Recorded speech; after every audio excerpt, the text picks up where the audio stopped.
તો કડીમાં કોંગ્રેસના ઉમેદવારે ઉઠાવ્યો છે આયાતી ઉમેદવારનો મુદ્દો। ભાજપના ઉમેદવાર આયાતી હોવાનું રમેશ ચાવડાનું નિવેદન।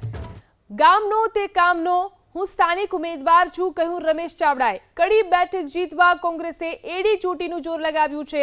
કડી કોંગ્રેસના ઉમેદવાર રમેશ ચાવડાએ દાવો કર્યો। કડી બેઠક 10,000 મતોથી જીતવાનો કોંગ્રેસના ઉમેદવારનો દાવો છે। केंद्रीय मंत्रीओ कड़ी में भले उतरे, जनता मारी साथे ज छे, कहूं रमेश चावड़ाए। भाजप दारू अने रूपिया वहेंचे ते खबर छे। पोलीस प्रशासन पण सरकारनी तरफेणमां कामगीरी करशे। कड़ीनी पेटा चूंटणीना दिवसों जेम जेम नजीक आवी रह्या छे मतदानना, तेम तेम चूंटणी प्रचार तेज थई रह्यो छे। कोंग्रेसना उमेदवार कड़ी शहेरनी आसपास जे मत विस्तारना गाम आवेला छे त्यां फरी रह्या छे। डरण गाम ज्यां चूंटणी प्रचार करी रह्या छे। आपनो जूनो विस्तार है, तमाम गाम जाणीता हशे, पण समय प्रमाणे दरेक गाम में पहोंचवुं केटलुं मुश्केल लागे छे? आ गाम में तो कई मुश्केल जेवुं छे नहीं। अहींया तो हूँ अवारनवार आवतो होउं छुं। बधानी साथे मारे अहींया घनिष्ठ संबंधो छे। मारे तो बधा गामडामां हूँ आजे बी मारी एटली लोकप्रियता है कि हूँ ज्यारे अहींया मने टिकिट मळी त्यारे मोटा भागना गामोमां बधा खुशखुशाल थई गया અને ફટાકડા ને બધું ફોડીને મને મારે જે મેન્ડેટ આપ્યો એનો બધાએ કોંગ્રેસ આવકાર આપ્યો મારા કાર્યકરોએ। લોકોને મળી રહ્યા છો, લોકો તરફથી કેવા પ્રતિભાવ આવે છે? કઈ એવા કામ છે જે હજી નથી થયા ને તમને કહી રહ્યા છે કે જો તમે ચૂંટાઈ જાવ તો આ કામ કરજો? હા, એ આપ જુઓ છો, આપ મેં સામેથી કહ્યું, મેં રસ્તામાં જે આવતા જોયું તો ગટરની ને એની બહુ તકલીફ છે, બીજી બધી બહુ ગંદકીનું છે। અહીં તળાવમાં પણ અહીંયા બી બહુ મુશ્કેલીવાળું છે બધું। એટલે મેં સામેથી કહ્યું કે હું આવીશ તો આ બધું વ્યવસ્થા કરીશ। બીજી ગામની 1-2 માગણી છે તો હું જો ચૂંટાઈ જઈશ તો હું આ કામ ચોક્કસ જ કરીશ, એની હું આ મંદિરે ઊભા રહીને ખાતરી આપું છું। માલ તમે તો બહુ હોશિયાર હોય યાર પત્રકારો।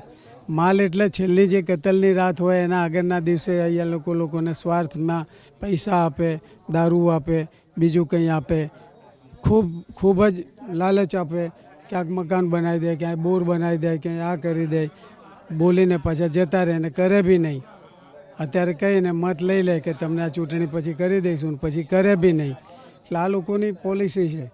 અત્યારે પંચાયત એમની પાસે છે, નગરપાલિકા, જિલ્લા પંચાયત બધું એમની પાસે છે, કોંગ્રેસ પાસે કશું છે નહીં।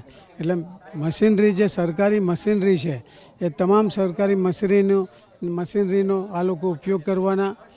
અહીંયા કાયદો અને વ્યવસ્થા જે જાળવણી કરવાવાળા જે અધિકારીઓ છે એ પણ સરકારની સીધી દેખરેખ નીચે જ છે। એટલે એ લોકો પણ કોંગ્રેસના મારી સામે ઉમેદવાર સામે રમેશભાઈ ચાવડા સામે એ બધી મશીનરી બી લગાવી દેવાના છે, એ પણ મને ખબર છે। છેલ્લે તમે એક સંકલ્પ લઈ શકો કે કોંગ્રેસના ઉમેદવાર તરીકે હું કોઈ પણ પ્રકારનો દારૂ કે પૈસા નહીં વેચું મતદારોને? એ વાત કહું આપને, હું 95ની સાલથી ચૂંટાઈને આવું છું। હું 95ની સાલથી મ્યુનિસિપાલિટીમાં એક ધારો ચૂંટાઈને આવું છું। આજની તારીખમાં પણ મારી વાઈફ છે એ 2 ટર્મથી ચૂંટાઈને આવે છે। 2012માં હું ધારાસભ્ય લડ્યો તો ધારાસભામાં હું લડ્યો અને હું ચૂંટાઈ ગયો તો હું પછી એ પછીની 15ની ચૂંટણી 2015ની ચૂંટણી હું લડ્યો નહીં ને મારા વાઈફને મેં લડાયા। મારા વાઈફ અત્યારે 2 ટર્મથી મારા વાઈફ છે। એટલે હું એક ધારો 30 વર્ષથી હું અહીંયા એક ધારો ચૂંટાઈને આવું છું। એક ધારો મને અહીંયા મેં ઓછામાં ઓછા કેટલા લોકોની ડિપોઝિટ લઈ લીધી હશે એ મને યાદ નહીં, ગણતરી ના થાય એટલા લોકોની મેં ડિપોઝિટ ડૂલ કરી દીધી છે। એટલે હું ક્યારેય મારી આ તો મોટી ચૂંટણી છે પણ હું નગરપાલિકાની ચૂંટણી લડતો હોઉં તો હું 10 રૂપિયાની દારૂની થેલી પણ હું કદી આપતો છું નહીં। હું કોઈ દિવસ 10 રૂપિયાની થેલી આપી હોય તો સાહેબ હું લાવે તો હું જાહેર જીવન છોડી દઉં। હું પોતે એક દારૂની આંગળી બોળીને કદી જીભ ઉપર મૂકતો છું નહીં। એટલે દારૂની અને એ બધી મારામાં છે નહીં। હું એવું કામ કંઈ તાલુકામાં કરતોય છું નહીં। મારી પાસે પૈસા એટલા બધા છે નહીં। હું તો ગ્રાસરૂટનો માણસ છું। હું ક્યાંય ભ્રષ્ટાચાર કરતો નથી। એટલે આ લોકો જોડે જે પૈસા છે, મારી પાસે પૈસા એટલા છે નહીં કે જે હું બધાને કે લે ભાઈ 500 ને લે દારૂની બોટલ, એ મારી ક્ષમતાની બહાર છે, હે ને। મને તો નિયમ પ્રમાણે જે ખર્ચ કરવો પડે એ ખર્ચ કરું છું। અને છતાં મને આ સાહેબ કોંગ્રેસ પાર્ટીએ મને આ 3જી વખત મારા ઉપર ભરોસો મૂકીને, મારા મતદારો ઉપર ભરોસો મૂકીને મને 3જી વખત આ વિધાનસભા લડવા માટેનો મારા ઉપર કળશ ઢોળ્યો છે। અને હું એને હું એમના વિશ્વાસનો હું ખરેખર પેલી કરીશ અને હું આ સીટ અમારી કોંગ્રેસ પાર્ટીના પેલામાં ધરી દઈશ. આ વાત પાકી છે. હું ઓછામાં ઓછી 10,000 મતની લીડ આપીશ. કે ગામનો તે કામનો, હું ગામનો છું.